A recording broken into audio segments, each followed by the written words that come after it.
네, 명조 살펴보겠습니다. 오펜하이머 1904년 4월 22일 오전 8시 15분 뉴욕 출생으로 나와 있습니다. 사주를 보면 한눈에 토가 대세를 이루고 있는 게 눈에 보입니다. 이렇게 토가 전체적으로 매우 왕성해서 사주의 대세를 차지하고 있는데요. 연간에 간목이 떠 있고 일간은 화고 그리고 시간에 임수가 이렇게 투출되어 있어요. 그래서 일단 이분이 진월 병화의 길을 받고 태어나셨어요.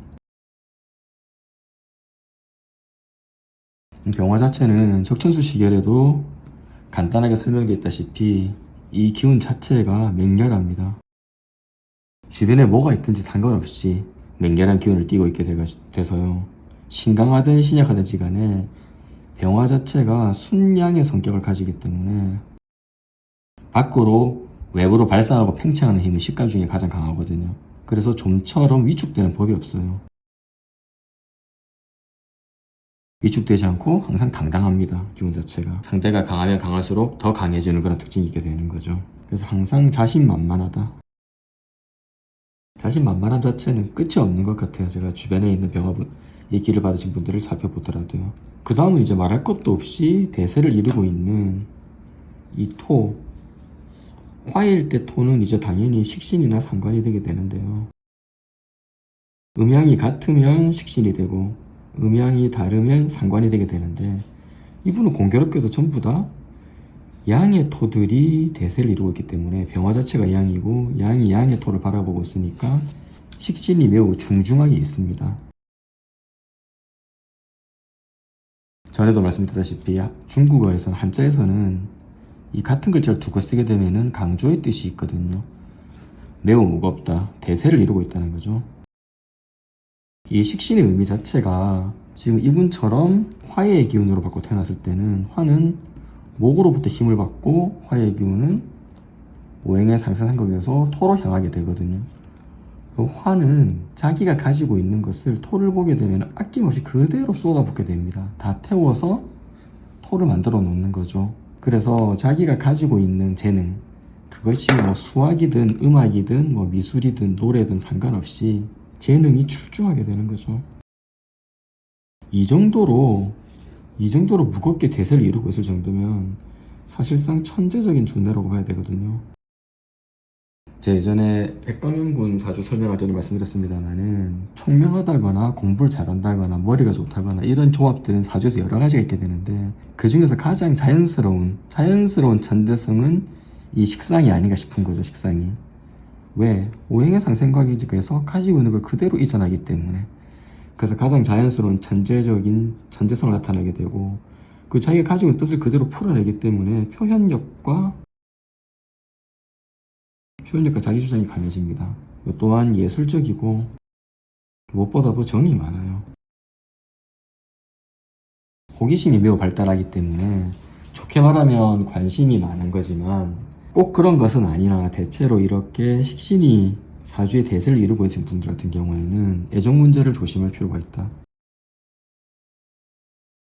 애정 문제를 조심해야 됩니다.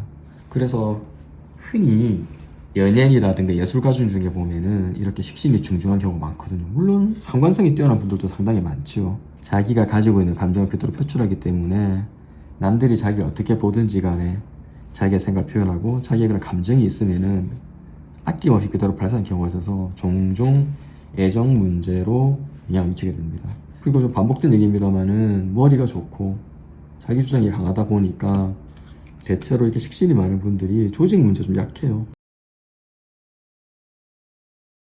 조직 생활에 어려움이 있어서 조직 생활은 좀 자기가 하고 싶은 말도 좀 절제하고 참고 해야 되는데 좀 그렇게 잘 안 되는 거죠. 그런데 이렇게 식신이 대세를 이루고 있어서 이 부분이 불편할 경우에 이 식신을 잡아줄 수 있는 가장 좋은 방법은 화일 경우에는 토가 식신이 되니까 목인성이 와서 목국토를 해주면 효율적으로 제어가 되거든요.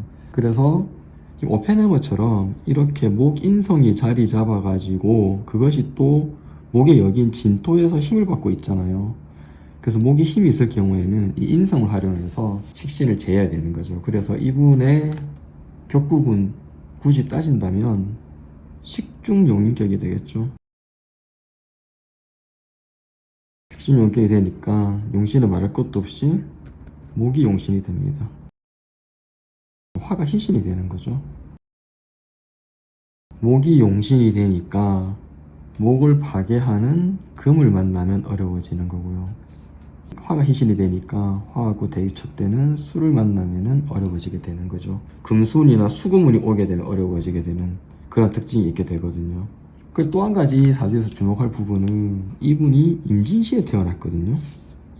이 시상이 임수, 편관이잖아요. 칠살이라고도 부르는 시상에 편관이 있다. 흔히 시상 1위 기객이라 그래가지고 이렇게 되면은 권위가 있게 되는 거죠. 약간 이 임수도 진토 위에서 수의 수고인 삼합으로 수를 만들어주는 게 신전 조합이니까 이 진토에서 힘 받고 있어가지고 임수가 힘이 없지 않거든요. 식신도 강하고 임수도 힘이 있어서 약간의 극설기고 형태가 되기도 해요. 뭐 전체적인 두뇌는 말할 것도 없는 거죠. 그랬을 때 우리 오펜하이머 같은 경우에는 이 목이 용신인데 흘러간 운을 보게 되면 남성분이고 양해에 태어났으니까 대운이 순행하게 되는데요. 무진으로부터 출발해서 기사, 경호, 신미, 임신, 계유, 갑을 의뢰하게 되는데 대운수는 오운이고 초반에 보면은 사오미, 화운을 먼저 지나가게 되거든요. 부유한 집안 출신이다. 학업과 성장에 어려움이 없는 것으로 나오게 되는 거죠. 공부 잘하고 당시 세계적으로는 그렇게 알아주지 않았지만 그래도 미국 내에서는 여전히 명문대의 반열에 있는 하버드대를 가서 공부를 하다가 이 신묘운에 들어가서 이 경호와 신묘는 다르거든요. 천간에 토금이 떠있게 되는 경호운 같은 경우에는 성과를 향해서 화운이 받아주니까 특히 화의 실체가 오화잖아요. 옷을 합으로 해서 힘을 내게 되지만 이 신묘의 경우에 조금 약간 복잡하게 되는 거죠. 병신합으로 인해서 좀 더 강력한 욕망을 갖게 되는데 미는 화영에게 있긴 하지만 동서남북에서 남쪽이 사오미가 되잖아요. 화지역을 지나면서 힘이 없지는 않으나 오행상으로 토를 만난다는 거죠. 그래서 방황을 약간 하게 되거든요. 이 영화에도 그렇고 실제 전기를 보더라도 캠브리지 대학에 가서 교수하고 맞지 않아가지고 교수를 살해하는 시도까지 할 정도로 식신다재의 특징을 잘 드러내고 있는데 거기서 이제 괴팅겐 대학으로 가서 거기서 보른 교수에게 지도를 받으면서 세계적인 원자핵 과학자로 원자 물리학자로 발달하게 되는 거죠. 근데 딱 여기까지거든요. 여기까지. 사실상 이 이후로는 임신 계율을 거치면서 가장 불편한 금수를 맞게 되고 특히나 지금 지지에 원국의 지지에 보게 되면은 이 진토와 술토가 집중적으로 있게 되잖아요. 진술충은 변론으로 하더라도 이 진토와 술토의 공통점들은 전부 다 유금하고 합을 한다는 거거든요. 이렇게 진유합, 유술합. 그래서 똑같은 금수지만 임신과 계유는 다르다. 천간에 식신 무토하고도 합을 일으켜서 이 뭔가 식신하고 관련되어 있는 일이 관제가 되어가지고 본인의 근거지를 그대로 박탈하게 되는 거죠. 핵폭탄은 이 임신운에 개발하게 되거든요. 이때 맨하탄 프로젝트가 있게 되는 거죠. 임신운 중에서 이모년과 개미년 1942년, 43년이니까요. 요때 핵무기를 집중 개발해서 화운을 만들 성공을 하게 되는데 이후에 임신 계유의 이 금수운답게 전부 다 사실상 배신의 운이 되는 거죠.